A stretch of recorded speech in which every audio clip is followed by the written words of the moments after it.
Fala pessoal, esse é o canal Agora Gay, um espaço onde conversamos sobre filosofia, religião, política e cultura sob o ponto de vista gay. Eu sou Felipe Dias. Se vocês quiserem ouvir este podcast no Spotify, o link está na descrição aí embaixo. Vocês já devem ter ouvido que o chamado meio gay é podre, certo? As acusações em torno das pessoas que frequentam esse espaço é de que elas são fúteis, artificiais, promíscuas, falocêntricas, culto ao corpo, competitivas, carudas, desumanas e viciadas em álcool e drogas. Ora, tem como alguém ser saudável e feliz num ambiente desses? Neste podcast, gostaria de conversar com vocês sobre o que leva o mundo gay a ter esse comportamento tão autodestrutivo e como podemos escapar disso. Se vocês quiserem saber mais sobre esse assunto, dá aquele like, ativa o sininho, se inscreve no canal e vem comigo, vai! Para que a gente possa entender por que tantos homossexuais são pessoas tão podres por dentro e criar um mundo de destruição para si, antes eu gostaria de pedir um favor para vocês. Quero que vocês me permitam ler 6 manchetes de notícias tiradas em jornais. É rapidinho. Vamos lá? Homem mata amante de mulher a facadas e filma o crime. Mulher é agredida e tem orelha arrancada por filho e nora na Bahia. Polícia prende homem por matar a mulher na frente dos filhos. Homem não aceita o fim do relacionamento e mata a ex-mulher grávida. Gustavo Mioto e Ana Castela se separam após 3 meses. Pastor é preso suspeito de abusar de menina de 8 anos em Mato Grosso do Sul. Sabem o que todas essas notícias têm em comum? O fato delas serem protagonizadas por pessoas heterossexuais. Só que ninguém associa isso ao fato deles serem héteros. Bem, acho que vocês já sabem onde quero chegar, né? O que eu estou dizendo é que essa ideia de que o meio gay é podre é tão repetida que acaba sendo naturalizada. E com isso, não paramos para problematizá-la. A questão é que se por um lado não podemos negar certas dificuldades de espaços onde os LGBTs muitas vezes se encontram, por outro lado, é sempre bom não nos deixarmos levar pela ilusão de que o antípoda desta noção, o tal do meio hétero, é tão superior ou melhor assim. A maioria dos criminosos, chefes do tráfico e milícia, ou líderes de esquema de corrupção e desvio de merenda, é de heterossexuais. Mães incentivam filhas a ficarem com homens ricos, caracterizando uma espécie de prostituição de luxo. Homens heterossexuais se agridem e se matam o tempo todo por causa de simples brigas de bar. Entre heterossexuais, as taxas de divórcio são altas. Existe feminicídio, agressão doméstica, gravidez na adolescência, abuso de meninas dentro da própria família, adultério e toda sorte de violência física, simbólica, patrimonial, etc. No Brasil, existe 5,5 milhões de pessoas sem nome do pai na certidão do nascimento. Muitas mulheres também são fúteis e interesseiras. Muitos homens também são eternos babacas e tratam a mulher como lixo. Também devo adicionar que heterossexuais são bem mais suscetíveis ao fanatismo religioso e político do que homossexuais. A maioria daqueles doidos que foram para as portas dos quartéis cultuar o ex-presidente é de heterossexuais. O presidente Putin e sua invasão sangrenta na Ucrânia é heterossexual. Os homossexuais são promíscuos? Gente, veja a quantidade de prostíbulos e de traições que existe entre heterossexuais. Então assim, eu poderia ficar horas aqui falando de coisas horríveis, absurdas, cruéis e violentas que os heterossexuais fazem.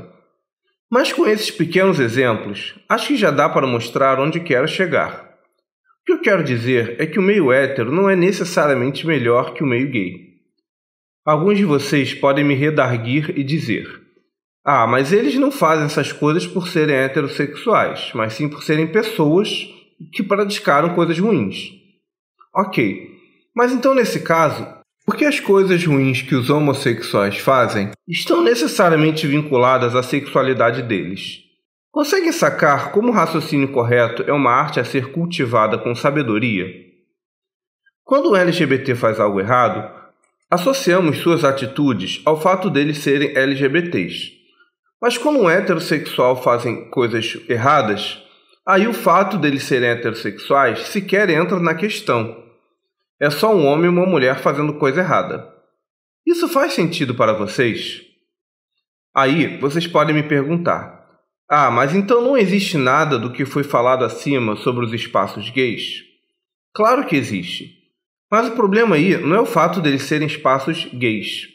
A questão é que a cultura da noite, de baladas e de curtição sempre teve excessos em todos os lugares do mundo, seja eles homo ou heterossexuais. Se vocês só frequentam esses espaços da noite, aí fica complicado ter uma outra visão sobre gays. Então, minha gente, essa ideia de que o meio gay é podre, como se os LGBTs fossem pessoas desconectadas do resto da sociedade brasileira, e como se o meio hétero fosse lindo e maravilhoso, é uma ideia ingênua, preconceituosa e homofóbica. Muitos LGBTs não percebem isso porque eles não frequentam as baladas héteros, ao menos não em profundidade. Lá também tem drogas, promiscuidade, álcool ou drogas excessivas. Até porque heterossexuais são maioria da população. Os LGBTs sozinhos não conseguiriam sustentar todo o tráfico de drogas. O que acontece é que nos lugares onde muitos homossexuais se concentram, como boates e aplicativos, as características ruins da sociedade, da qual os LGBTs são parte, se sobressaem.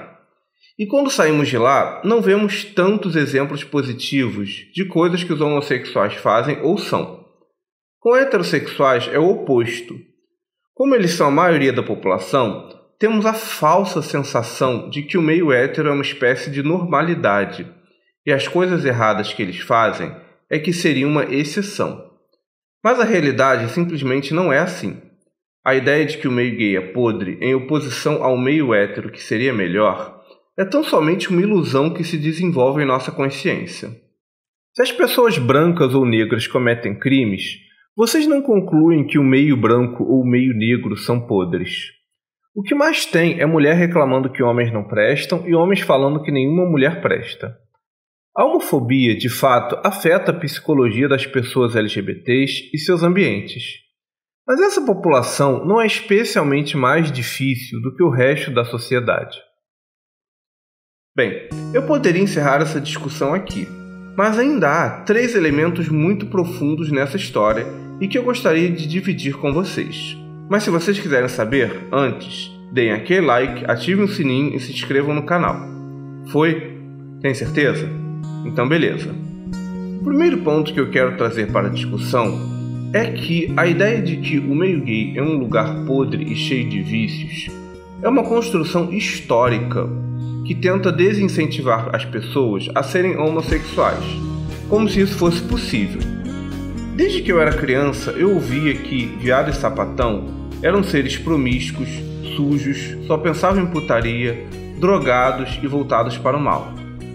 Isso daí é parte de um projeto dos religiosos para minar a autoestima das pessoas LGBTs e convencê-las de que elas são pecaminosas e incapazes de serem felizes. E quando você, LGBT, diz que o meio gay é podre, ou pergunta se onde tem gay tem paz, você está reproduzindo as ideias que a homofobia estrutural espera de você. Se o meio hétero fosse tão pacífico assim, a maioria dos criminosos não seria de homens heterossexuais. O segundo ponto sobre o qual quero falar é o fato de que, se por um lado os ambientes LGBTs podem ser difíceis, por outro lado, eles também trazem muitas potencialidades. Embora hoje em dia isso tenha diminuído um pouco devido à inserção dos LGBTs na sociedade, durante muito tempo a vivência coletiva da homofobia construiu laços profundos de amizade entre essas pessoas. Redes de apoio mútuo sempre foram muito comuns. Muitos gays mais velhos e com mais posses sempre ajudaram outros que fugiam de suas famílias ou de cidades pequenas. Devido à homofobia, muitos homens gays são extremamente estudiosos, correm atrás, ganham muito melhor do que muitos heterossexuais, fazem faculdade, etc. A comunidade LGBT construiu uma cultura que marcou época e embalou gerações nos Estados Unidos, na Europa e no Brasil. Muitas questões construídas por intelectuais vieram de homens gays. Também, afetivamente, Existem muitos casais homoafetivos felizes e de longo prazo. Eles só não são tão visíveis quanto casais héteros, mas eles existem. Então assim, existem muitas coisas boas nos espaços LGBTs e milhares de gays fofinhos e incríveis. Basta se esforçar um pouquinho e não deixar a mente ser contaminada pelas experiências negativas. É preciso explorar outros lugares de convivência. E a partir deste fio, eu inicio a terceira e última coisa que eu gostaria de falar com vocês. Trata-se da natureza dos lugares LGBTs.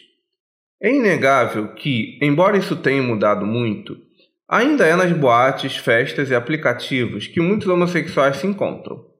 E nesses espaços, a sexualidade, a competição e a exclusão que dela advém é muito intensa. Neste caso, estamos sujeitos a muitas coisas ruins. Mas, se isso te incomoda, procure se conectar com outros grupos LGBTs que não têm como objetivo interações sexuais apenas. Existem grupos de gays nerds, ateus gays, trilheiros gays e vários outros. Nos Estados Unidos, esse tipo de associativismo civil é muito comum. Eles têm grupos LGBTs para várias coisas. Corais gays, trabalho voluntário gays, associação de pais gays, fraternidades universitárias gays. No Brasil, por alguma razão que desconheço, essa cultura não pegou. Então, os LGBTs se sentem muitas vezes isolados, sem muitas opções sociais alternativas e que vão além da sexualidade asfixiante. No entanto, a minha dica é: onde há crise, há oportunidades. Isso significa que vocês aí podem tomar a iniciativa e criar essas opções nas suas cidades. Criem espaços LGBTs cujo foco não seja somente a sexualidade. Ao explorar outras formas de sociabilidade, vocês verão que as pessoas LGBTs não são tão podres quanto querem nos fazer acreditar que são. Existem muitos homossexuais incríveis por aí. Nós só precisamos pensar meios de juntá-los. Eis aí um mercado a ser explorado e uma grande oportunidade para aqueles que tiverem essa iniciativa. Esse foi um programa do canal Ágora Gay. Lembro que este podcast é um recorte de um tema complexo. Mesmo que você não concorde com tudo, meu objetivo é iniciar um diálogo para ele ser aprofundado por outros pontos de vista. Deixe nos comentários o que você pensa sobre essa discussão, sugestões e críticas construtivas. Também os convido a ver os vídeos mais antigos do canal e a seguir a gente nas redes sociais cujos links estão na descrição. Lembrando que o Ágora Gay é um espaço dedicado à conversa, aos argumentos e não às ofensas. Até a próxima, pessoal. Valeu!